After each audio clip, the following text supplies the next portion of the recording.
একটা আপু হচ্ছে আমাকে ইমেল করেছিলেন যে তার হাজবেন্ডকে চেক করতে হবে। তো আমি তো ছেলে, আমি তো আর কোনো ছেলেকে চেক করতে পারবো না। তো হচ্ছে আমার হয়ে এই আপুটা হচ্ছে ট্রাই করবে চেক করার জন্য। আর আমি শিওর না চেক করতে পারবে কিনা, অনেকজনকে চেক করছে, একটাও কিন্তু সাকসেস হয়নি। তো এটা হবে কিনা ট্রাই করে দেখি। ওয়ালাইকুম আসসালাম, কেমন আছো? জি আলহামদুলিল্লাহ ভালো। কে বলছেন?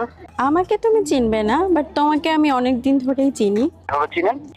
সেটা না হয় একটু পরেই বলি। অপরিচিত কারোর সাথে কি কথা বলা উচিত? কথা বললে কি খুব একটা প্রবলেম হয়ে যাবে? না, প্রবলেম ছেলে মানুষের জীবনে আবার প্রবলেম কি? অপরিচিত না, পরিচিত থাকা ভালো। হ্যাঁ অপরিচিত না, আপনি কথা বললে তারপরে না জানতে পারবেন পরিচয়টা। আচ্ছা বলেন তাহলে শুনি কি বলবেন। কেমন আছেন আপনি? হ্যাঁ আমি ভালো আছি আলহামদুলিল্লাহ। আচ্ছা, আমি একটা কথা বলতে পারি? কথা তো অনেকগুলোই বললেন, এখন একটা কথা হবে কখন? আসলে অনেক দিন ধরে ভাবছিলাম বলবো বলবো করে বলা হচ্ছিল না। আচ্ছা তার মানে এর আগে আপনার সাথে আমার কথা হয়েছে? আপনার সাথে আমার কথা হয়েছে।